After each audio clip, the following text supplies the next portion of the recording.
अगले पॉइंट पर। तो ये रही हमारे पास में कॉलिगेटिव प्रॉपर्टी नंबर 3।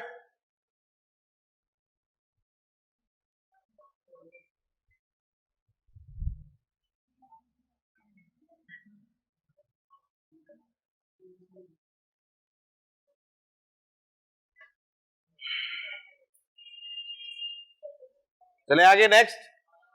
ठीक है, तो नेक्स्ट जा रही है heading depression in freezing point, क्वथनांक में हिमांक में अवनमन। ठीक है, तो नेक्स्ट इज हिमांक में अवनमन। लास्ट है हिमांक में अवनमन। ठीक है, हिमांक में अवनमन। क्लियर दिख रहा है? हिमांक हिमांकित होना समझ में आता है। क्या होता है? जमना, है ना? जमना, कोई चीज जम जाती है, जमुना नहीं है, जमना है। ठीक है, कोई चीज जमती है, यानी कि इसका मतलब है किस रूप में परिवर्तित हो रही है? ठोस रूप में कोई परिवर्तित होता है। यानी कि द्रव किस में परिवर्तित होता है? द्रव जो होता है वो ठोस अवस्था में परिवर्तित होता है। तो अगर बात करते हैं हिमांक बिंदु, तो हिमांक बिंदु क्या होता है? एक ऐसा ताप, एक ऐसा ताप जिस पर द्रव की वाष्प दाब उसके ठोस अवस्था के वाष्प दाब के समान हो जाती है। क्या कहा? द्रव की वाष्प दाब उसके ठोस अवस्था के वाष्प दाब के समान हो जाए। क्लियर हो गया? उसको हम लोग क्या बोलते हैं? हिमांक बिंदु। समझ में आ रही बात? अब मुझे एक बात बताओ, यहां पर अपन ने पानी रखा और ये जम रहा है। क्लियर है? यहां पर देखो ये पानी रखा, ये जम रहा है। इसका मतलब क्या हो रहा है? देखो ये पानी और ये जम रहा है। नहीं, कहां से दिख रहा है? इसकी आंखें खराब हो गई हैं, डॉक्टर के पास ले जाओ। तो जम रहा है, ये जम रहा है, इसका मतलब जमना।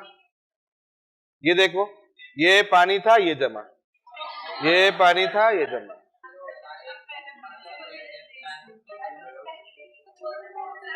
अरे ये एक्सपेरिमेंट, ये नहीं कि बोतल अभी तुम ठोक दो, सर हम जमाएंगे तो ठोक दो, ऐसा नहीं होता।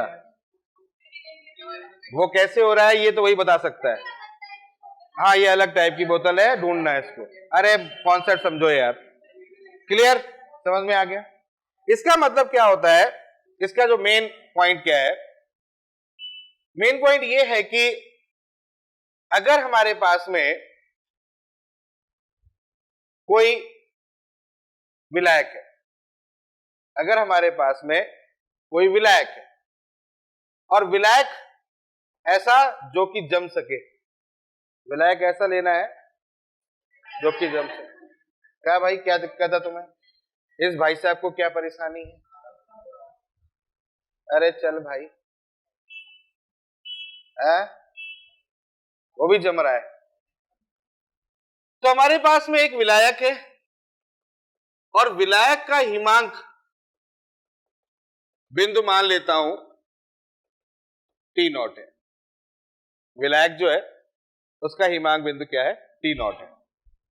अब इसका क्या किया? विलायक को किसमें डाल दिया? विलय को किसमें डाल दिया? विलायक में। क्या तैयार हो गया? विलयन। तो विलयन का हिमांक कितना होगा? मान लेता हूं विलयन का हिमांक बिंदु, हिमांक बिंदु वो मान लेता हूं T। तो पहला बिंदु मेरे आपसे ये है, पहला पॉइंट मेरा आपसे ये है कि दोनों में से बड़ा कौन होगा, छोटा कौन सा होगा? कौन बड़ा होगा, कौन छोटा होगा? T0 बड़ा होगा। T0 बड़ा होगा T से। क्यों? क्यों ऐसा? सोचो सोचो सोचो, क्यों ऐसा? कुछ तो कारण होगा, है ना? अरे क्यों होगा? अरे वाष्प दाब यार, वेपर प्रेशर। किसका वेपर प्रेशर ज्यादा होगा? किसका वेपर प्रेशर ज्यादा होगा? इसका। तो इसका फ्रीजिंग पॉइंट क्या होगा? कम होगा। जिसका वेपर प्रेशर कम होगा उसका फ्रीजिंग पॉइंट, सीधी सी बात, उल्टा हो गया। किसका वेपर प्रेशर ज्यादा है? इसका कि इसका? इसका वेपर प्रेशर ज्यादा है। किसका वेपर प्रेशर ज्यादा है? अरे भाई T0 क्या है? ये हाँ, ये क्या है? समझ में आया? पहले तो ये समझ लो, ये भाई साहब विलायक है और ये भाई साहब क्या है? वेपर प्रेशर किसका ज्यादा होता है? विलायक का। जिसका वेपर प्रेशर ज्यादा होगा उसका बॉइलिंग पॉइंट,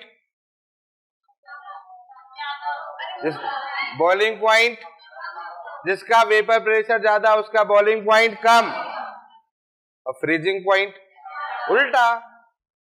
उल्टा को उल्टा कर दो, बॉइलिंग पॉइंट को पढ़ लो, फ्रीजिंग पॉइंट को उल्टा कर दो। जिसको उबलने में टाइम लगता है उसको जमने में टाइम नहीं लगता, और जिसको उबलने में टाइम नहीं लगता इसका मतलब उसको जमने में टाइम लगता है। अब जमने का सिस्टम भी बड़ा लफड़े वाला है। एक बात मुझे बताओ, घर में आइसक्रीम बनाई है कभी? ये फ्रीजर है हमारा, फ्रिज है। इधर हमने एक बर्तन में पानी रखा, इधर एक बर्तन में आइसक्रीम रखी, ठीक है? यहां पर हमारे पास में पानी है और यहां पर हमारे पास में आइसक्रीम है जिसको हमने जमाना है। कौन पहले जमेगा? कौन पहले जमेगा? पानी। बाद में कौन जमेगा? तो इसका मतलब इसका टेम्परेचर ज्यादा हो गया इससे, है ना भाई? इसका टेम्परेचर इससे ज्यादा हो गया, इसका मतलब सॉल्यूशन का जो टेम्परेचर है वो ज्यादा होगा। अरे हाँ या ना? बोलो ऐसा, बोलो ऐसा। क्या कह रहा हूं मैं? नहीं, अब समझ में नहीं आया होगा। अब बाउंड हो गया, बिल्कुल दिमाग के ऊपर से बाउंस हो गया। अरे भैया ये मेरी फ्रिज है, इस फ्रिज में एक बर्तन में मैंने पानी भर दिया और यहां पर मैंने आइसक्रीम भर दी, मतलब आइसक्रीम बना के रख दी, मतलब पानी दूध जो भी बनाते हो बना के रख दिया। अब दोनों को जमाना है मुझे, तो जमेगा कौन पहले? ये पहले जमेगा, ये पहले जमेगा? पानी पहले जम जाएगा। अब मान लेते हैं 1 घंटे के बाद गए, 1 घंटे के बाद पहुंचने पर पानी जम चुका होगा लेकिन आइसक्रीम अभी नहीं जमी होगी, ठीक है? इसका मतलब इसको अभी और टेम्परेचर चाहिए, हाँ या ना? यही तो कहते हैं, अरे इसको अभी और टेम्परेचर दो, यही तो कहते हैं, ठीक है? तो इसको टेम्परेचर और चाहिए, तो इसको टेम्परेचर और चाहिए, तो इसका मतलब T बड़ा होगा T0 से, तो इसका मतलब वो गलत हो गया।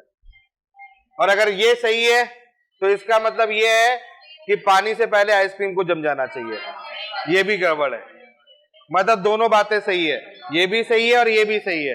अब सुनो मेरी बात, सुनो मेरी बात। मुझे मालूम है आप ऐसे ही सोचोगे कि ये भी सही है, ये भी सही है। बोले फ्रिज में कॉन्सेप्ट बदल जाता है और जनरल में कॉन्सेप्ट अलग रहता है, ऐसे भी समझ सकते हो तुम लोग, कुछ भी सोच सकते हो। सुनो मेरी बात, कंफ्यूजन नहीं रखना है। अब देखो अंतर, पानी कहां होता है? 0 डिग्री सेंटीग्रेड। पानी होता है 0 डिग्री सेंटीग्रेड पर, और ये जो सोल्यूशन आता है ये आता है माइनस में, -5 degree centigrade, -10 degree centigrade, -2 degree centigrade. समझ में आ रहा है? इसका मतलब ये क्या हो गया? कम हो गया, ये ज्यादा है, माइनस से प्लस की तरफ चलता है। हम फ्रीजिंग की बात कर रहे हैं, और फ्रीजिंग में पानी अगर है सॉल्वेंट तो फिर जो सोल्यूशन जो भी होगा वो माइनस की तरफ होगा। यानी कि ज्यादा कौन है इसमें से? ये ज्यादा है, ये कम है। आ रही है बात समझ में? ये ज्यादा है, ये कम है। अब मान लेते हैं ऐसा कोई सॉल्वेंट लेते हैं जिसका 10 डिग्री फ्रीजिंग पॉइंट हो, 10 डिग्री फ्रीजिंग पॉइंट हो, मान लिया, तो जो सोल्यूशन होगा वो 10 से नीचे आएगा, 9 आएगा, 8 आएगा, 7 आएगा, कुछ भी आएगा। समझ में आ गया? नीचे की ओर जाएगा। ये बात समझ में आ गई? यानी कि हमेशा ये बड़ा होगा और ये कम। इसीलिए तो वर्ड लिखा हुआ डिप्रेशन, अवनमन। अवनमन का मतलब क्या होता है? कमी होना। तो यहां टाइम लग रहा है, इसका मतलब हम जब आइसक्रीम जब जमा रहे हैं तो इसका मतलब वो दिख रहा है कि हमें टाइम लग रहा है। टाइम लगने का मतलब है टेम्परेचर को हम और घटा रहे हैं, लो कर रहे हैं। समझ में आ गया? जल्दी हो रहा है, इसका मतलब क्या? उसको ज्यादा टेम्परेचर की रिक्वायरमेंट नहीं है। और यानी कि अगर हम टाइम दे रहे हैं कोई चीज को जमाने के लिए तो इसका मतलब हम टेम्परेचर धीरे धीरे और घटा रहे हैं। अब समझ में आया? तो ये कंफ्यूजन कभी मत रखिएगा, ये अच्छे से दिमाग में लोग आ जाता है कि ऐसा कैसे होगा। ठीक है, यहां तक समझ में आ गया? चलो ये क्या हो गया? घट गया आपका। तो घट गया तो डेल्टा टी बी कितना हो जाएगा? सॉरी डेल्टा टी एफ कितना हो जाएगा? एफ ले रहा हूं मैं यहां पर, इसी को एफ बोल दिया, तो डेल्टा टी एफ कितना हो जाएगा, टी नॉट माइनस टी। ये ध्यान रखना है, क्या ध्यान रखना है, T naught minus T. Boiling point में क्या था, T minus T not, boiling point में था टी माइनस टी नॉट, यहां कितना है, टी नॉट माइनस। अब समझ में आ रही बात, क्लियर हो गया, कोई डाउट यहां तक, कोई परेशानी, तो लोग नोट करो।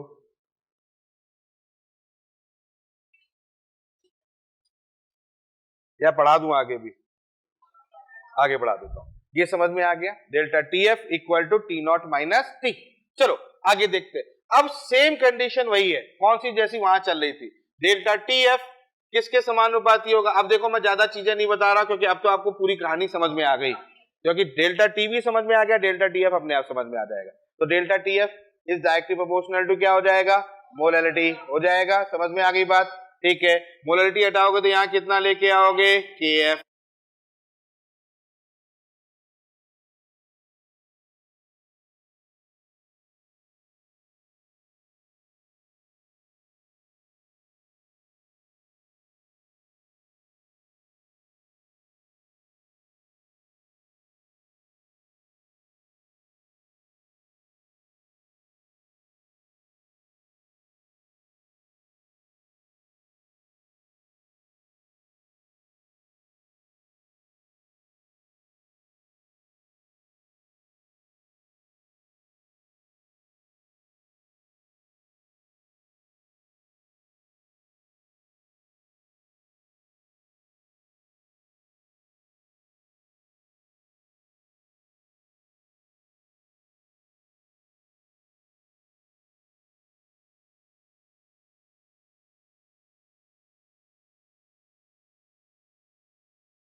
तो अगर यहीं पर ये बात हमने मोलर के लिए बोला, अब यही काम अगर मोलर एलिवेशन के लिए बोला, इसी तरह से अगर हम केएफ के लिए बोल दें तो ये क्या हो जाता है, molar depression constant,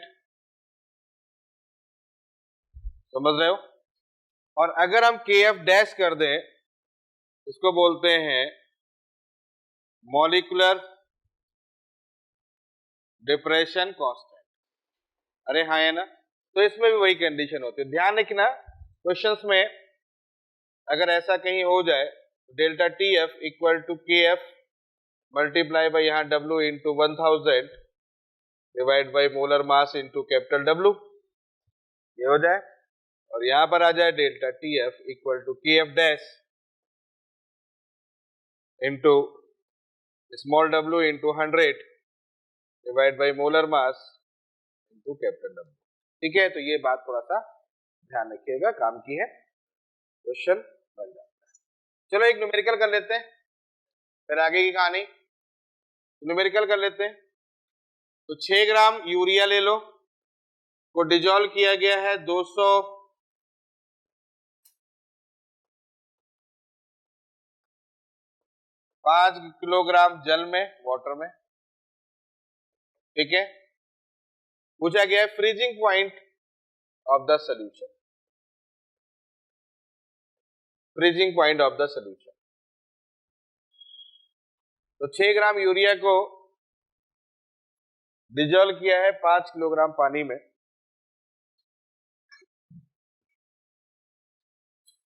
freezing point of the solution हो जाएगा। फ्रीजिंग पॉइंट की बात कर रहा हूं, सॉल्यूशन की बात कर रहा हूं।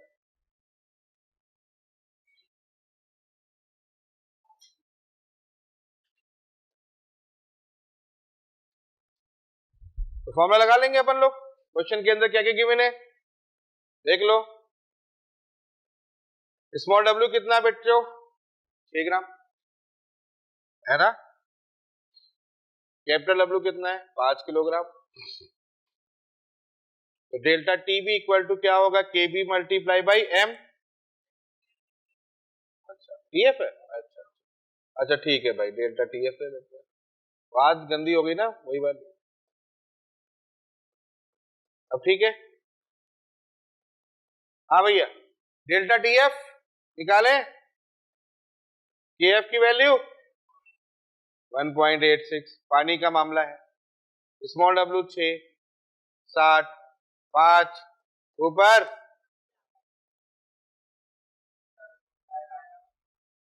पानी विलायक की तो है, ये विलायक तो है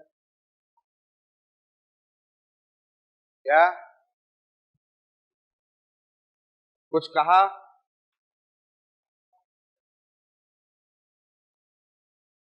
कितना आया,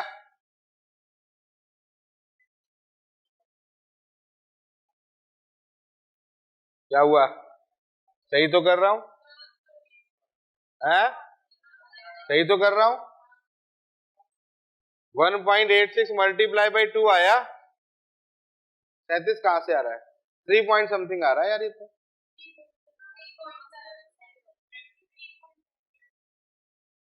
37 और 3 पॉइंट में अंतर होता है बेटा। 37% किसी के आगे तो पास हो गया, और 3% आ गया तो फिर तो घर से भगा दिए जाएंगे। या तो मैं गड़बड़ी कर रहा हूँ, चेक कर लेते हैं, हो सकता है मैं गड़बड़ी कर रहा हूँ। अरे तो मैं कह रहा हूँ मैं गड़बड़ी कर सकता हूँ, तुम्हारे साथ रहते तो मुझे आदत पड़ गई है। क्या होगा यार, अच्छा 37.2 होगा। अच्छा भाई एक जीरो का लफड़ा हो गया मतलब, ओ माय गॉड। चलो चलो चलो चलो चलो सही कर लेते, अब सही है पक्का ना, भरोसा नहीं है मुझे अभी भी। ये 10 हो गया, ये 10 हो गया, यहां से यहां, अच्छा 100 आ गया, अच्छा ठीक है। अब ठीक कितना है, 37.2, हाँ 37, तभी पास हो गया, पप्पू पास हो गया भाई यार, हाँ सही है। 37.2 डिग्री सेंटीग्रेड हुआ, ये तो विलियन का हुआ। विलायक का चाहिए, विलायक का चाहिए, किसका चाहिए, विलियन का चाहिए। ये किसका हुआ, अंतर आया, ये क्या है अंतर, डेल्टा टी एफ आया। और डेल्टा टी एफ क्या होगा, टी नॉट माइनस टी की टी माइनस टी नॉट, ठीक है, T naught minus T not कितना होता है 0 होगा, माइनस टी बराबर कितना हो गया 37 अरे हाँ है ना, तो यहां पर आ जाएगा माइनस में आएगा, माइनस में 37.2 डिग्री आ गया समझ में, माइनस में। कोई डाउट?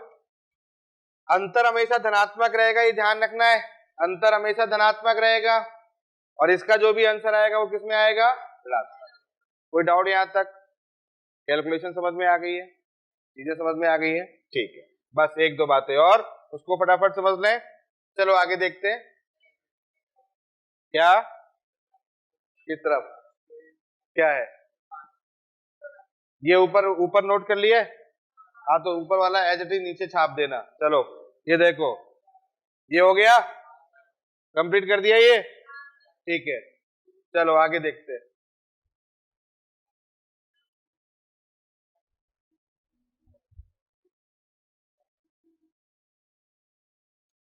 चलो ग्राफ देख लो, ग्राफ देख लो फटाफट, ग्राफ देख लो।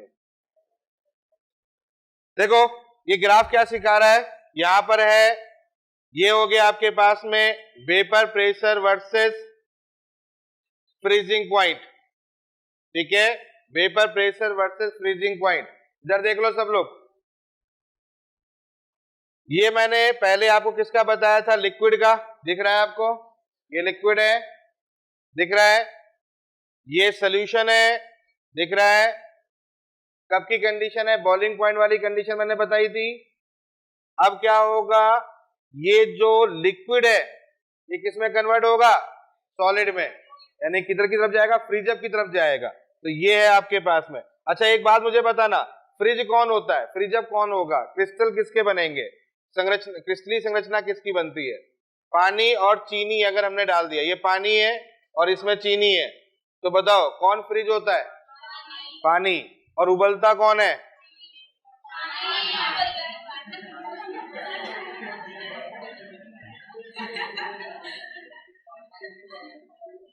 कुछ भी मतलब है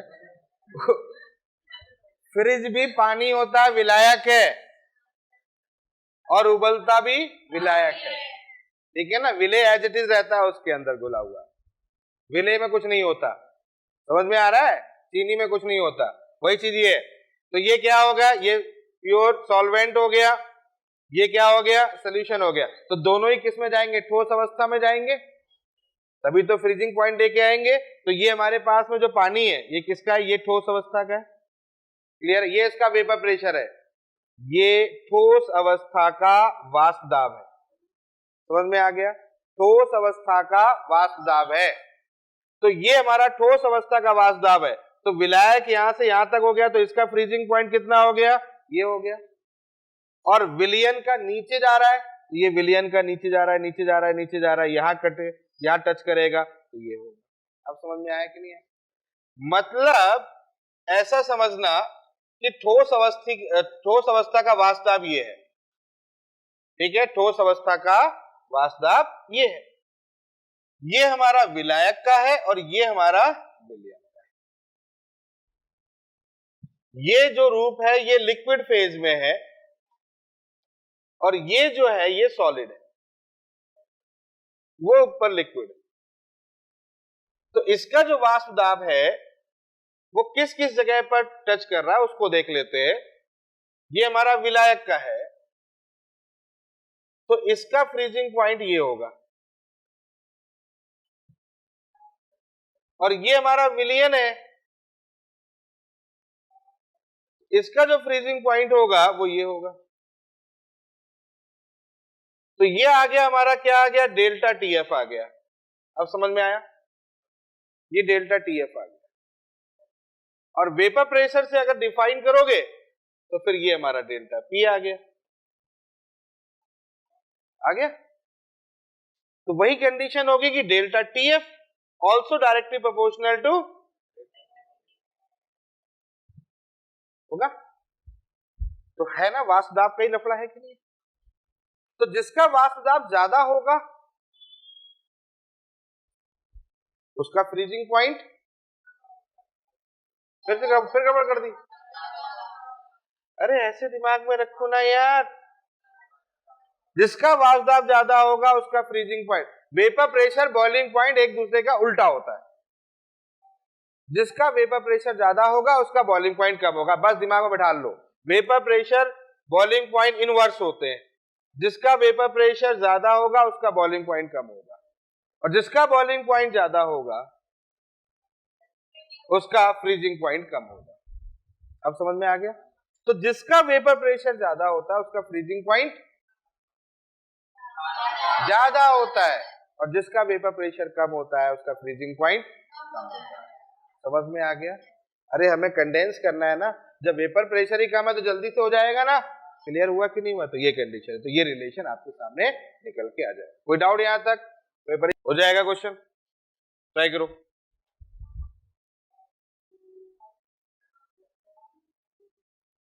बेंजीन का हिमांक अवनमन स्थिरांक KF दे रखा है तुम्हें, 5.12 दे रखा है, मोललता दे रखी है, विलयन का हिमांक अवनमन चाहिए। बताइए कौन सा आंसर आएगा? सेकेंड आंसर आ रहा है सभी लोगों का।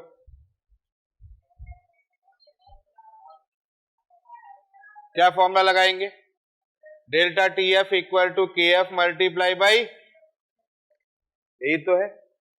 सब कुछ तो दे रखा है। KF का मान कितना है? 5.12 है, और स्मॉल m का मान कितना है? 0.078। हल करो, कितना आ रहा है? 0.39। ये आंसर आ रहा है पक्का? 0.39 डिग्री सेंटीग्रेड की केल्विन? वो आपको दे रखा है केल्विन, दे रखा है ऊपर, तो केल्विन आ रहा है। ठीक है, अब मुझे एक बात बताओ, तो अपने को क्या चाहिए? अपने को क्या चाहिए? अपने को विलियन का चाहिए। विलियन का चाहिए तो कितना हो जाएगा? ये तो अंतर है, ये तो भाई डेल्टा TF तो कुछ भी अंतर हो सकता है, कोई फर्क नहीं पड़ता। तो इसका मतलब अगर हम उसको सॉल्व करेंगे तो कितना हो जाएगा? T0 minus T is equal to 0.39। अरे हाँ है ना, होगा। ये कितना होगा? 0। ये कितना होगा?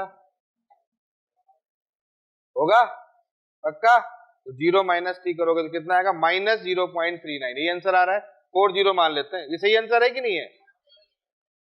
कैलकुलेशन ठीक किया है पक्का? तो आंसर क्या आ जाएगा? 0. डी बी बी, ये आंसर आ जाएगा। कोई डाउट यहां से? अच्छा, 373 वाला खेल तो नहीं कर दोगे तुम कहीं? 273 वाला पक्का? नहीं तो तुम यहां कर दो सर, ये तो 0 डिग्री सेंटीग्रेड 273 माइनस दिस, ये अंतर है। समझ में आया? अंतर है ये। चलो और देखो, मत नोट करो, मॉड्यूल में क्वेश्चन है।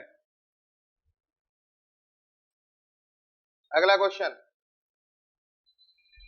ये लो, पढ़ो।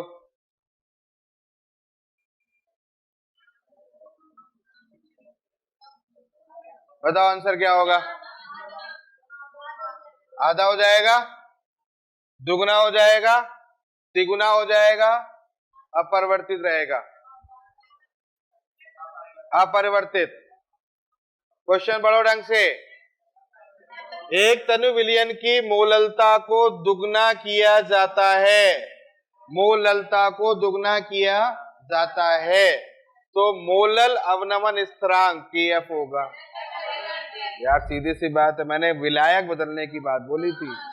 मैंने कहा था KF किस पर निर्भर करता है? विलायक पर। आया समझ में? विलायक की प्रकृति पर निर्भर करता है। तो विलायक बदलोगे KF बदलेगा, मात्रा बदलोगे कुछ नहीं होगा। इसका मतलब है आंसर कितना हो गया? हो जाएगा। चलो एक और क्वेश्चन। सार्वजलीय विलयन के क्वथनांक का क्रम दे रखा है, हिमांक का क्रम निकाल लो। ये कोई क्वेश्चन था? उल्टा हो जाएगा। क्या हो जाएगा? पहले कौन आएगा? C, फिर कौन सा आएगा? B, फिर आएगा A, फिर आएगा D।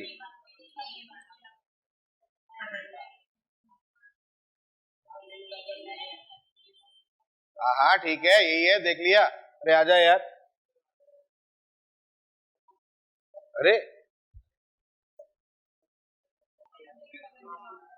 कैसे करेंगे?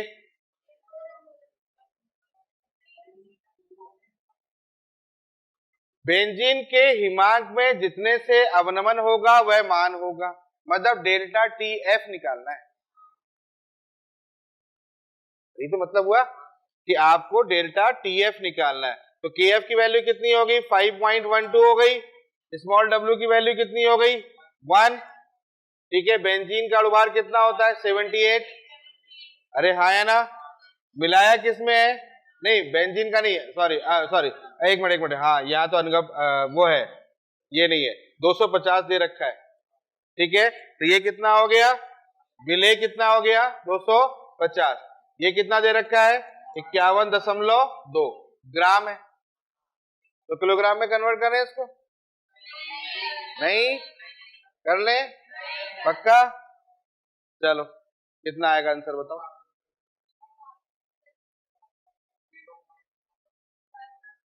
और कुछ बचा है? कुछ बचा है?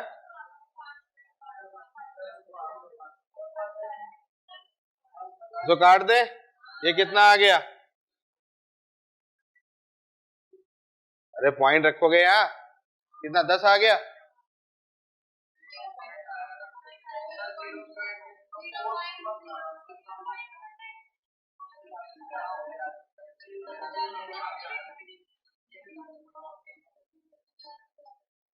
हजार से गुणा करना पड़ेगा। क्यों?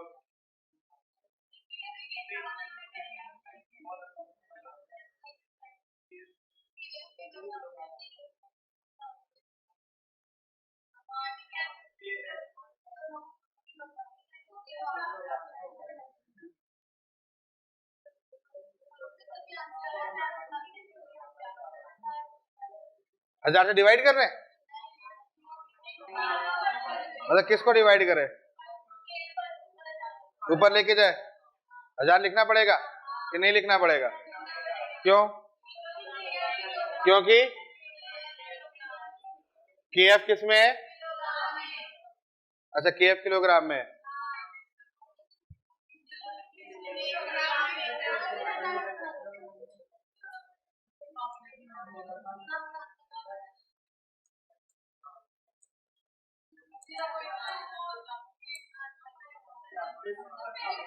ठीक है, चलो हो गए क्वेश्चन सारे कंप्लीट कर दिए मैंने।